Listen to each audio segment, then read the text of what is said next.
अस्सलाम वालेकुम व्यूअर्स, कैसे हैं आप सब लोग। उम्मीद करती हूँ ठीक ठाक होंगे, खैरियत से होंगे। आज मैं आप लोगों के लिए लेकर आई हूँ दाल माश बनाने की रेसिपी ढाबा स्टाइल में। तो इनके इंग्रेडिएंट्स मैं आपको बता देती हूँ। वीडियो को शुरू से आखिर तक जरूर देखिएगा और चैनल को सब्सक्राइब करना ना भूलिएगा। इंग्रेडिएंट्स है दाल माश बनाने के। ये हमने 1.5 पाव दाल ले ली है। इसके साथ हमने हाफ टी स्पून सॉल्ट ले लिया है।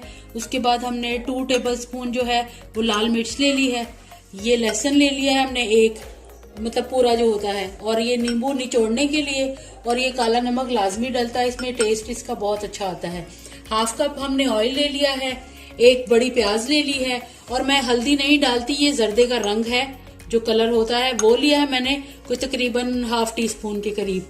फिर उसके बाद मैंने ये गार्निश के लिए ली हैं 3 हरी मिर्चें। ये अदरक लिया है कटा हुआ, और ये 3 अदद टमाटर हैं कटे हुए। अब स्टार्ट करते हैं जी। मैं ये बताती चलूं कि ये दाल मैंने बॉईल कर ली है, और ये इस तरह की बॉईल की है कि इस तरह इसका जो है टेक्सचर इतना ठीक है। और उसके बाद हम इसे इस्तेमाल करते हैं, क्योंकि बॉइल्ड दाल जो होती है उसके साथ ही अच्छा टेस्ट आता है, नहीं तो गलने में काफी टाइम लग जाए। चलें जी, स्टार्ट करते हैं। ये हाफ कप मैंने ऑयल ले लिया है, इसको मैं डाल रही हूँ, थोड़ा सा गर्म होने देंगे।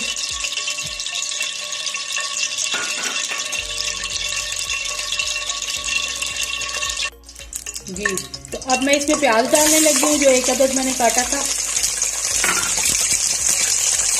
और साथ ही मैं इसमें लहसुन डाल दूंगी।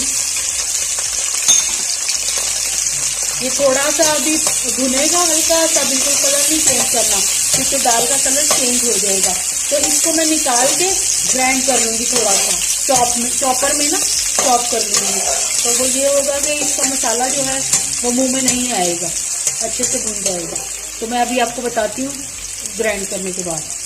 जी व्यूअर्स, ये जो हो चुका है जितना प्याज, ये इसी को मैंने निकाल के चॉपर में चॉप कर लेना, ठीक है ना। तो बस मैं आपको दिखाती हूँ ये चॉप करने के बाद। जी, ये प्याज जो मैंने ये चॉप की थी ग्राइंडर की तरह, तो ये मैं इसमें डाल रही हूँ, ठीक है।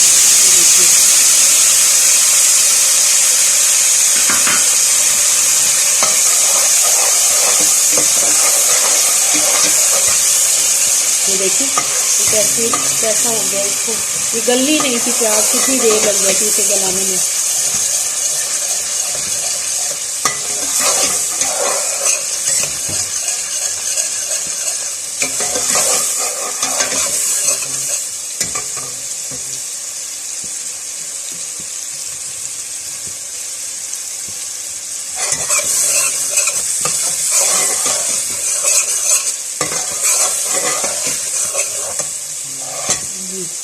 ये इसी में मैं टमाटर डाल दूंगी।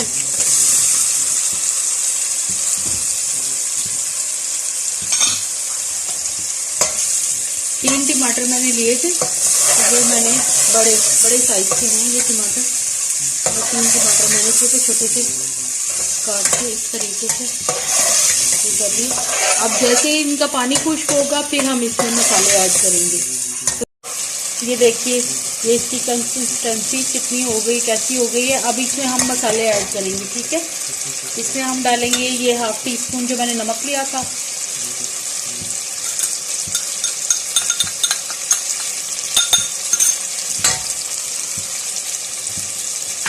और ये 2 टेबल स्पून मैंने इसमें ये लाल मिर्च ली थी पिसी हुई,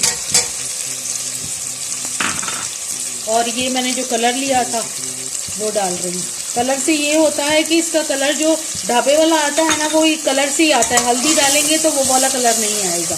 अब इसको हम थोड़ा सा मिक्स करेंगे। मिक्स करने के बाद बिल्कुल हल्का हल्का हमने पानी डाल के इसको भूनना है। ये हम थोड़ा सा पानी लेंगे, ये देखिए।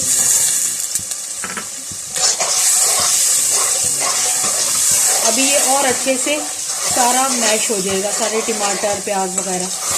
तो अभी मैं आपको दिखाती हूँ दोबारा से, जब दाल डालने लगूंगी तब आपको दिखाऊंगी। जी, ये देखें, ये 5 मिनट तक मैंने भूना है इसे थोड़ा थोड़ा पानी डाल के। ये देखें, इसकी ये शक्ल आ गई है। अब हम इसमें डालेंगे दाल, और काला नमक जो है वो मैं एंड में डालती हूँ। ये देखिए, ये दाल बॉईल हुई हुई है, ये देखिए। मैं अभी आपको इसकी शक्ल दिखाऊंगी, तो चेक करें ज़रा। जी ये देखें, आप इसकी शक्ल देख रहे हैं, किस कदर खूबसूरत लग रही है। और वही ढाबे वाली शक्ल इसकी बन गई है, येलो येलो, जो हम देख रहे होते हैं ढाबों पे। अब मैं इसमें शामिल करूंगी ये 1/2 टीस्पून जो मैंने काला नमक लिया था। ठीक है, ये हम अच्छे से इसको मिक्स कर देंगे। ये देखिए, ये ऑलमोस्ट रेडी हो चुकी है, लेकिन फिर भी मैं इसे थोड़ा सा, बिल्कुल थोड़ा सा पानी डालकर, ये देखिए कितना सा पानी है मेरे पास, ये थोड़ा सा डालकर हल्का सा दम लगाने के लिए रखूंगी। उसके बाद ये इसको हम डिश आउट करते हैं, तो आपको दिखाते हैं। ये देखिए, ये पानी डाला है मैंने, और मैं इसका ये ढक्कन ढक रही हूँ हल्का सा। 5 मिनट के लिए सिर्फ रखेंगे। ये देखिए, ये मैंने ढक दिया, और फ्लेम भी मैं हल्का कर देती हूँ।